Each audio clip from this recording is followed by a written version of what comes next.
देखिए, हम बहुत दिन से पिछले 5 साल से इस बात को कह रहे हैं कि जो हमारा इलेक्टोरल सिस्टम है, ये बहुत डिफेक्टिव है।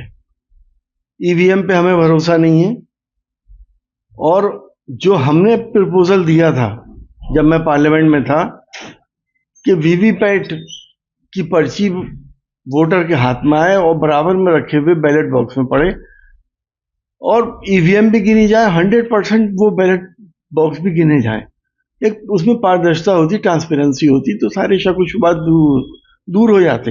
लेकिन ऐसा हुआ नहीं। तो हमें इलेक्शंस में रिगिंग का बहुत बड़ा महसूस होता है कि इस इलेक्शन में रिगिंग हो रही है।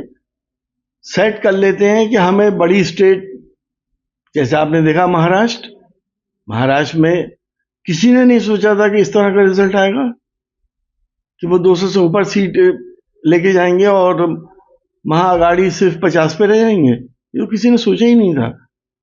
तो अनएक्सपेक्टेड रिजल्ट्स हैं।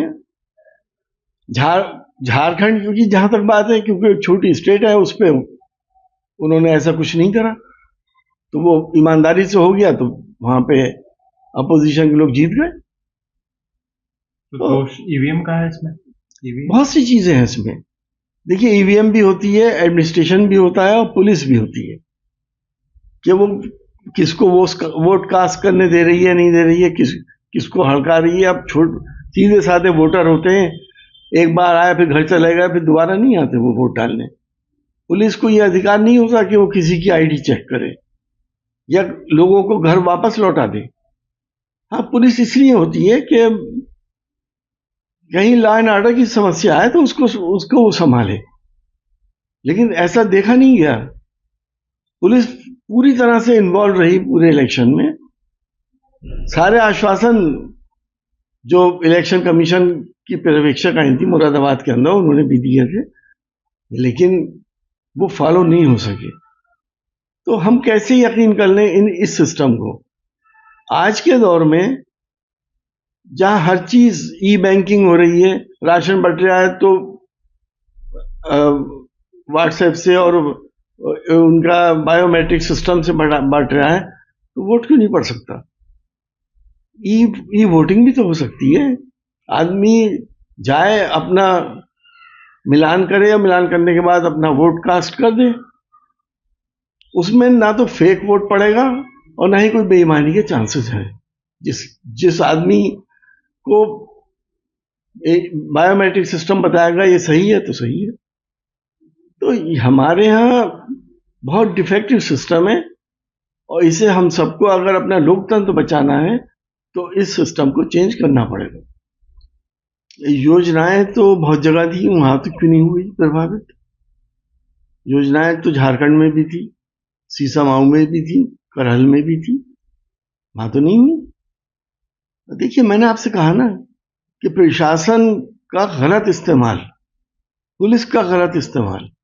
आप एक बड़े पत्रकार हैं, आपने ये चुनाव खुद देखा होगा कि पुलिस किस तरह से लोगों को डिस्करेज कर रही थी, खासतौर से समाजवादी के वोटर्स को। हमें पोलिंग वाले दिन ये महसूस हो गया था कि हमारी बहुत बुरी हार होने वाली है। कह रहे हैं कि अब कोर्ट के रुख भी करेंगे प्रत्याशी का कहना है समाजवादी पार्टी की। कोई फायदा नहीं है। 2 साल के लिए एमएलए ये है, कोर्ट के अंदर तो बरसों निकल जाएंगे केस चलते हैं।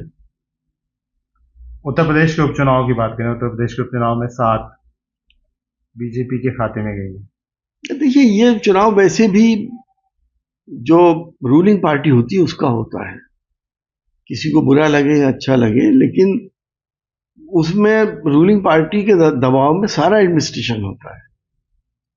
इसीलिए चुनाव को रूलिंग पार्टी का माना जाता है। इसमें अपोजिशन के लोग, हमेशा ये हिस्ट्री रही है कि कम जीतते हैं। योगी आदित्यनाथ ने जीत के बाद कहा है कि ये आप अपने विवेक पे छोड़ दिए, बटेंगे तो कटेंगे। ये लोग क्या सोचते हैं इसके बारे में? कौन काट रहा है और कौन बांट रहा है कोई ऐसा हिंदुस्तान में जो काट देगा या बांट देगा? एक तरफ 80-20 की बात करते हैं, तो क्या 20 वाले जो हैं वो 80 को काट सकते हैं, या 80 वाले 20 को खत्म कर सकते हैं? ये सब चुनावी स्टंट्स हैं और हमारी भोली भाली जनता है इनके चक्कर में आ जाती है। तो पूरे चुनाव में ईवीएम को लेकर आपने पूरा दोषी बताया है। जब महाराष्ट्र का चुनाव हो तो झारखंड में भी ईवीएम का वो होना चाहिए फिर। यकीनी तौर पर मैं समझ रहा था आप ये क्वेश्चन करेंगे। अगर ये सारी जीत जाएं ईवीएम के जरिए, ये दो भी नहीं मिले, झारखंड भी जीत जाए, तो फिर लोग सड़कों पे नहीं आ जाएंगे, बांग्लादेश नहीं बन जाएगा हिंदुस्तान। इतने अक्लमंद तो ये भी हैं। अधिकारियों ने, पुलिस ने, पोलिंग पार्टियों ने वोटर की पर्ची लेके खुद ही तो वोट डालें ज्यादातर। ये तो बहुत जगह शिकायतें मिली हैं। अब ये तो जिम्मेदारी आपकी भी है, निष्पक्ष मीडिया की भी है। आप चौथा स्तंभ है लोकतंत्र का। अगर ये चौथा स्तंभ डाउन हो गया तो इमारत नहीं टिक पाएगी।